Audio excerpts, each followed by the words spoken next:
Okay, we would now be seeing some important notes for matrix multiplication. Now, you have to pay attention to information like this. So these are all very important. Specifically if you are going to write any competitive exams like this, or for that matter, any scholarship examinations. Now, in this case, they are trying to tell you that matrix multiplication is not commutative. Now, what does that mean?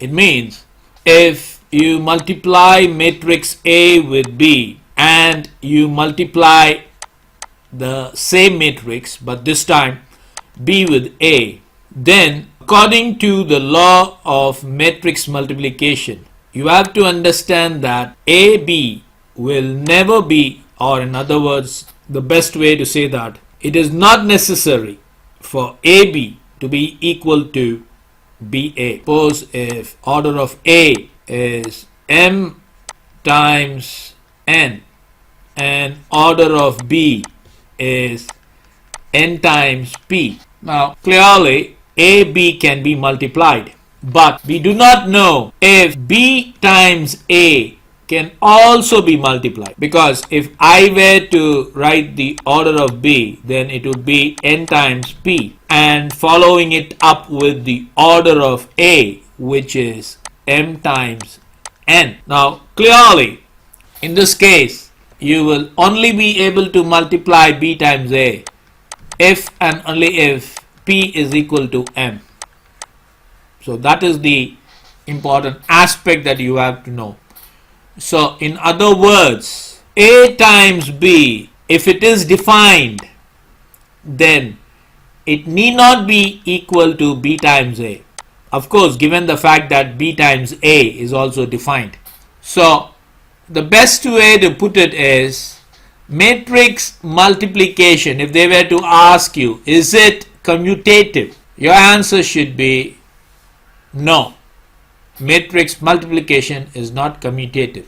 So this is what I was trying to tell you. Even if AB is defined and BA is defined, there is no surety that AB will be equal to BA.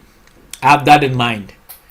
And as far as the first information is concerned, I have clearly explained to you that BA can only be possible if P equals M. This is an example to show that just because AB is defined and BA is also defined, it is not necessary for AB to be equal to BA. It is not necessary. So to illustrate that point, this example is given. So let us try to see this example through. Clearly, from this matrix, order of A is 2 by 2. Order of matrix B is also 2 by 2. So multiplication is possible. Placing the matrix A, which is 1, 1, 2, 0, and I would be multiplying it with matrix B, which is 2, negative 1, 3, and 1. So let me just place B there. Multiplying the row with the column, we would have 1 multiplied by 2 will give me 2, plus 1 multiplied by 3 would be 3, 2 multiplied with 2 would be 4, 0 multiplied by 3 is 0. Similarly, the row with the column, 1 multiplied with negative 1 would be negative 1, positive 1 multiplied with 1 would be 1, and then the second row with the column, 2 multiplied with 1 would be 2, 0 multiplied with 1 would be 0. So this is going to be 5, 4, negative 1 added with positive 1 would be 0, negative 2 added with 0 would give me negative 2. So this is the output for A times B. Now BA is also possible. In other words, you would be able to multiply these two matrices also. So let us see what happens when I multiply B with A. 2, negative 1, 3, 1, and then 1, 1, 2, 0. So multiplying it, we get the row versus the column. 2 multiplied with 1 would give me 2. Negative 1 multiplied with positive 2 would give me negative 2. 3 multiplied with 1 would give me 3. 1 multiplied with 2 would give me 2. 2 multiplied with 1 would give me 1. Negative 1 multiplied with 0 would give me 0. 3 multiplied with 1 would give me 3. 1 multiplied with 0 would give me 0. Now adding these components, we would get 0, 5, 2 and 3. Just compare them. Now clearly we know AB is defined. Clearly we know BA is defined. But AB is not equal to BA. That is the most important attribute, aspect, or the result that you have to know in this problem.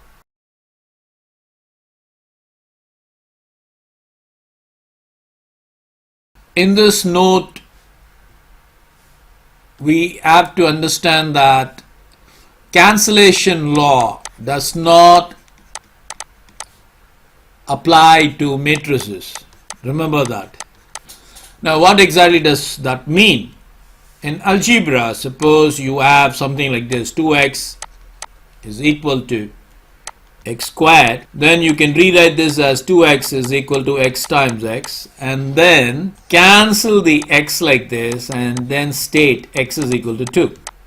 You can do that. Or you can also do the following: x squared negative 2x is equal to 0, and x is equal to x negative 2 is equal to 0. From here you can say x is equal to 0, or x minus 2 is equal to 0, and then go on to say x is equal to 2. Now when it comes to matrix multiplication, you cannot apply this concept, because matrix, they have their own algebra. So this is the general algebraic concept, but it will not be applicable to matrix algebra, or in other words to matrices. Now there is an example here, so let me explain to you this example. You have a matrix, say A is equal to 1, 0, 1, 0, and you have another matrix B is equal to 0, 0, 1, 1, and then you have the third matrix C is equal to 0, 0, 2, 3. So three matrices are there to show the cancellation law. Now if AB equals AC, then B is equal to C. This is the algebraic cancellation law, right? This is from algebra. But I'm going to show you here, for matrix multiplication, B cannot be equal to C. Remember that. So how are we going to understand this? Foremost, we will multiply A with B. That is 1, 0, 1, 0 multiplied with 0, 0, 1, 1. Rows multiplied with the column. That would give me 1 times 0 is 0, plus 0 times 1 is 0. Second row with the first column, 1 times 0 is 0, plus 0 times 1 is 0.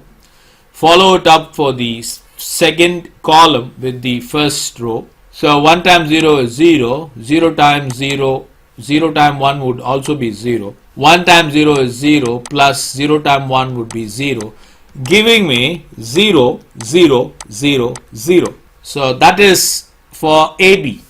Now let me find what is A times C. I know A is 1, 0, 1, 0. Matrix C is 0, 0, 2, 3. So I'm going to be multiplying the first row with the column. That would give me 1 times 0 is 0, 0 times 0, 0 times 2 is 0, 1 times 0 is 0, 0 times 2 is 0, 1 times 0 is 0, 0 times 3 is 0, 1 times 0 is 0, plus 0 times 3 is 0. So this is giving me 0, 0, 0, 0. Of course, clearly, what we can conclude, clearly, when I multiply AB, I get 0, 0, 0, 0. And when I multiply AC, I still get 0, 0, 0. By cancellation law, if AB equals to AC, then I can cancel A and A, implying that B is equal to C. But check the matrix B. It is 0, 0, 1, 1. Check for matrix C. We have matrix C to be 0, 0, 2 and 3. Are they equal? No. So it's a contradiction. So the meaning is AB equals AC. B will not be equal to C, or in other words, the best way to say is B need not be equal to C. So that is the understanding that you should get for this law, cancellation property. Okay, we have another law here. It is important that you understand these laws, because specifically if you are heading to give your competitive exams. Now, according to this law, if A times B equals to 0, then it is not necessary that A is 0 or B is also equal to 0. Not necessary. For what? For matrix multiplication, this law is not necessary. Now, why do they talk about this law? In algebra, if say A times B is equal to 0, then either A is equal to 0 or B is equal to 0. This is the algebraic law. Now, if we do not have this law, we would not be able to solve any algebraic equations at all, because this is very imperative. You follow me? In other words, how would I explain it? Okay, let me choose this example. We got something like this. Say 2 times x squared is equal to negative or positive 2. Let it be like this. Now, if I were to solve for x, then I would have to do the following. 2x squared negative 2 is equal to 0. And then I take 2 out and then place x squared negative 1 is equal to 0. Now, clearly 2 cannot be equal to 0, right? So that would mean x squared negative 1 should be equal to 0. Now, this means x squared is equal to 1 and x is equal to plus or minus root of 1. So this is the solution. How am I able to obtain this solution? Because of this fact, if A times B is equal to 0, either A is equal to 0 or B is equal to 0. But apparently in the case of matrices, this will not work. Why? I'm going to show you that. So imagine that we have this example, say A is equal to 1, 0, 1, 0. Now clearly this is not equal to 0, right? We are taking matrix B to be equal to 0, 0, 1, 1. Now clearly this is also not a null matrix. Now what are we going to do? We are going to multiply A with B. So that would mean 1, 0, 1, 0 multiplied with 0, 0, 1, 1. So multiplying the row with the column, I would now have 1 multiplied with 0 would be 0, plus 0 multiplied with 1 would be 0. 1 multiplied with 0 would be 0. 0 multiplied with 1 would be 0. Going on, the first row with the second column, 1 multiplied with 0 would give me 0. 0 multiplied with 1 would give me 0. Second row, the second column, 1 multiplied with 0 gives me 0. 0 multiplied with 1 would give me 0. Adding the elements would give me 0, 0, 0, 0. Of course, A times B gives me 0, 0, 0, 0. But clearly, we see that A is 1, 0, 1, 0 and matrix B is 0, 0, 1, 1. None of them are null matrices. You follow me? So that is the important aspect that you got to know here.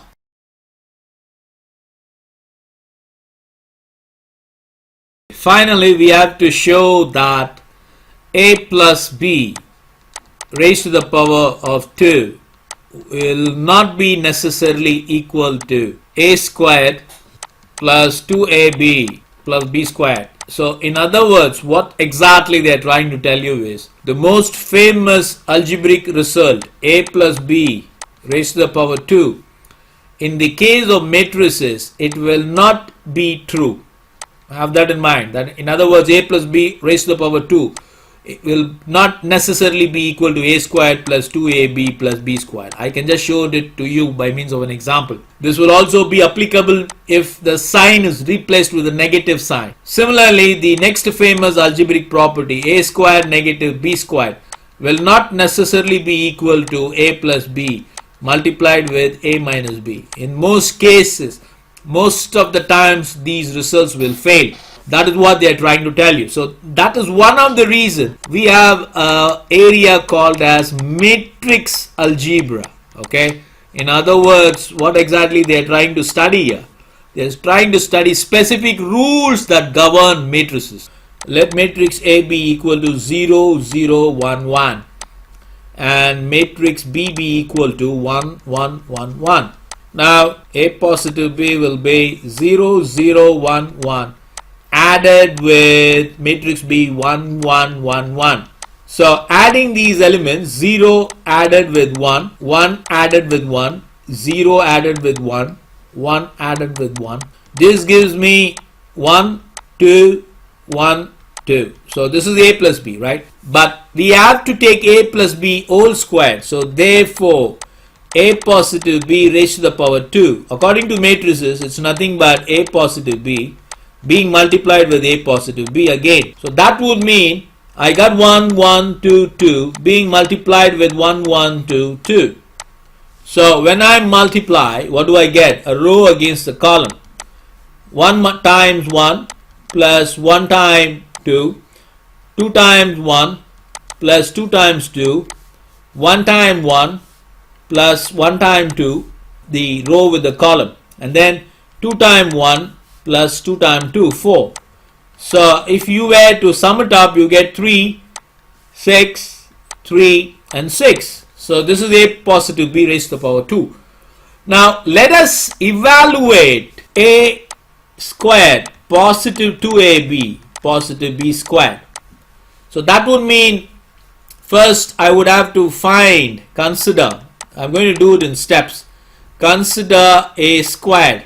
So what do we have? It's going to be A multiplied with A. Matrix A 0, 0, 1, 1 is multiplied with 0, 0, 1, 1. So that would give me the row with the column is equal to 0 times 0 plus 0 times 1, 1 times 0 plus 1 times 1, 0 times 0 plus 0 times 1, 1 times 0 plus 1 times 1.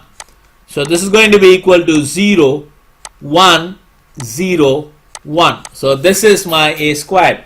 Now let me now find 2 times AB, which is going to be 2 times. Okay, I will first multiply A and B together. That would be 2 times. Matrix A is 0, 0, 1, 1 and matrix B is going to be 1, 1, 1, 1. So multiplying the row with the column, I would get 0 times 1, 0 plus 0 times 1, that's going to be 0, 1 times 1 plus 1 times 1, 0 times 1 plus 0 times 1, that's 0, 1 times 1 plus 1 times 1, so the second row with the column, so that's going to be 1 times 1, right? So checking up, we would now have adding the matrices 0, 2, 0, 2, right? So this can be rewritten as 0, 0, 4, 4. Now let us now find what is B squared equal to. B squared is equal to B times B, which is nothing but, in place of B I need to substitute 1, 1, 1, 1, matrix 1, and that has to be followed up with 1, 1, 1.